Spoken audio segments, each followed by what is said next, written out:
Hola y bienvenidos y bienvenidas de nuevo a Aprendiendo a Vivir. En primer lugar, quiero pediros disculpas porque sé que hace mucho tiempo que no grabo un vídeo, pues me he enfocado también mucho más en mi salud y probablemente estéis observándolo a algunos de vosotros que recordéis cómo era mi aspecto anterior, y es que he perdido prácticamente 40 kilos desde mi último vídeo. Si os interesa el tema, por favor dejármelo en los comentarios y haré un vídeo específicamente hablando sobre eso. Porque hoy de lo que quiero hablar, de lo que quiero seguir hablando, es del tema del Alzheimer, un tema que me preocupa muchísimo. Porque hay investigaciones que siguen indicando que nosotros podemos hacer cosas para no padecerlo cuando seamos un poquito más mayores.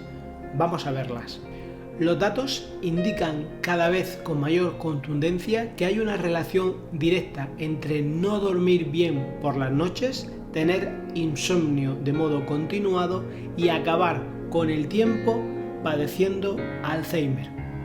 Y es que, al parecer, haber padecido insomnio durante una gran cantidad de tiempo aumenta el riesgo de poder padecer también Alzheimer cuando ya se es una persona mayor.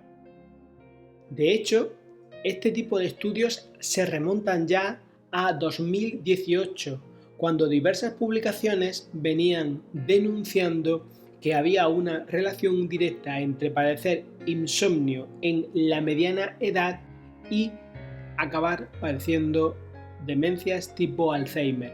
Sé que el término mediana edad puede ser un tanto difuso, pero más o menos es el rango de tiempo que hay entre los 35-40 años, sobre todo a partir de los 40 años, y los 60 o 65 años. Recientemente, la Fundación Pascual Maragall ha descubierto que las personas con trastornos del sueño, como el insomnio, tienen una menor densidad cerebral en áreas como el precúneo o el corte cingulado posterior, áreas que también se encuentran de un modo muy parecido a afectadas, es decir, con menos densidad en las personas que tienen Alzheimer.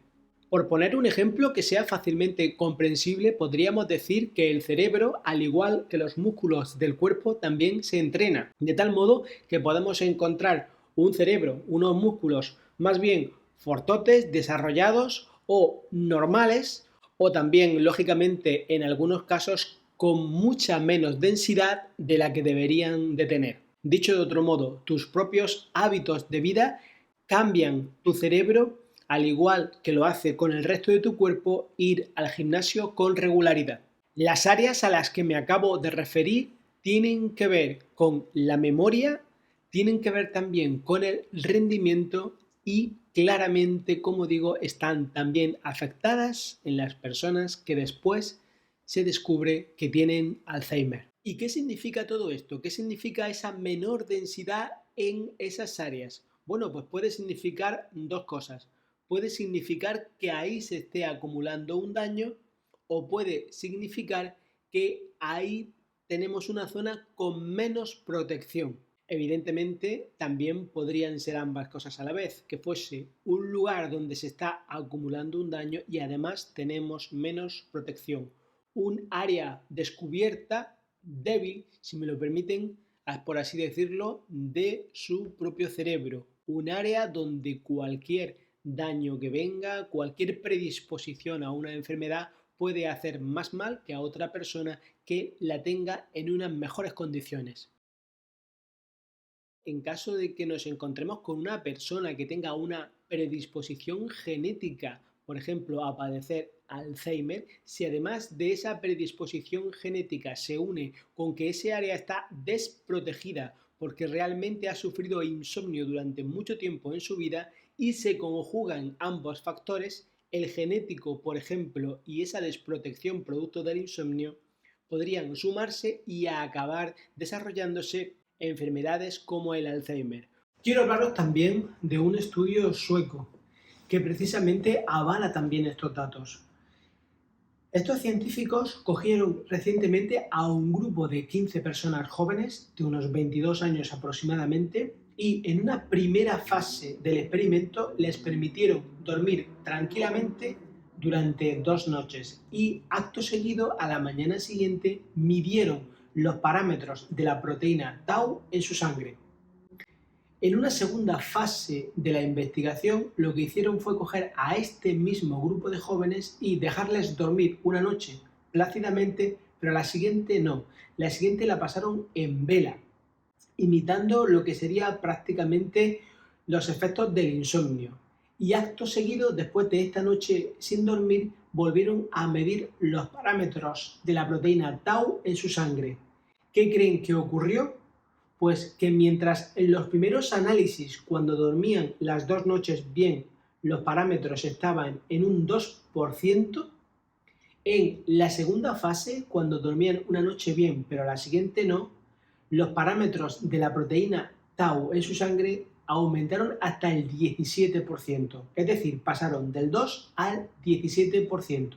Y la proteína tau precisamente es uno de los biomarcadores más importantes en la detección del Alzheimer.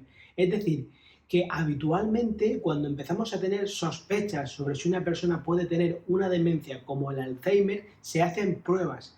Y en las pruebas que se hacen a nivel sanguíneo, una de las cosas que se buscan es conocer si tienen en exceso alterados los parámetros de la proteína tau, por ejemplo, porque se entiende que eso puede ser un claro indicativo de que la dirección de lo que le está ocurriendo a la persona es que se está encaminando de algún modo hacia alguna patología tipo demencia, tipo Alzheimer. Queda claro, por tanto, que la pérdida masiva de sueño, incluso en personas jóvenes, produce un aumento de la proteína tau en sangre.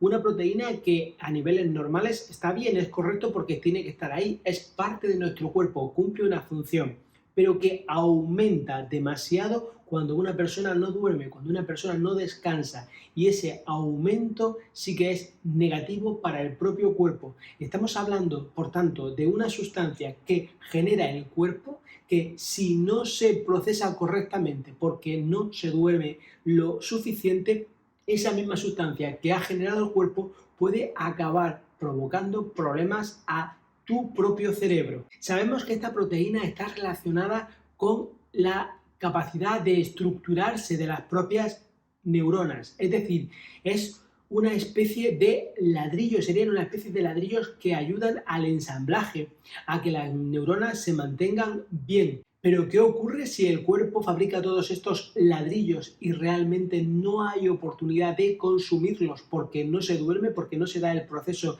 en el que estos ladrillos se usan? Pues lo que ocurre es que de algún modo esos ladrillos, esas proteínas quedan sueltas en el riego sanguíneo de tu cuerpo y pueden producir un mal a tu organismo. Debemos seguir dejando claro que una cosa es que una persona que sufra insomnio tenga un riesgo de padecer Alzheimer y otra cosa es que lo uno lleve a lo otro. Esto no es así. Estamos hablando de que es un factor de riesgo, no que sea un factor causal. De hecho, para no causar alarma, me gustaría hacer algunas matizaciones. Que para que realmente llegue a suceder todo esto, en primer lugar, tenemos que hablar de un factor de insomnio a partir de los 40 años. En segundo lugar, que se dé de un modo muy continuado, es decir, al menos 4 de los 7 días que tiene una semana. Y en tercer lugar, que todo esto venga ocurriendo ya al menos durante 10 años o más. 3 circunstancias tienen que darse a partir de los 40 años, la mayor parte de los días de la semana y durante más de una década seguida. Si esto es así y además tiene usted cierta predisposición al Alzheimer, sí que podría encontrarse en un momento en el que debería de acudir a ayuda especializada precisamente para poder conciliar bien el sueño, ya que conciliar bien el sueño para usted va a ser un factor profiláctico, va a ser un factor de prevención para no sufrir este tipo de enfermedades. Aún así, después de 10 años de insomnio crónico, por lo que yo he podido leer, creo que aún sería recuperable, que aún estaría usted a tiempo de hacer muchas cosas para evitar el posible desarrollo de esa enfermedad si es que tiene usted algún otro tipo de factor predisponiente, porque si no es posible que tampoco ocurra, por lo cual no debería usted de preocuparse. Debemos de entender también y de dejar muy claro que el insomnio no es una enfermedad, es un síntoma de otra cosa. Y la mayor parte de las veces este síntoma corresponde a elementos de tipo psicológico. Se habla de que en un 70% de las veces los trastornos que dan lugar al insomnio tienen que ver con desórdenes psicológicos de la propia vida de la persona.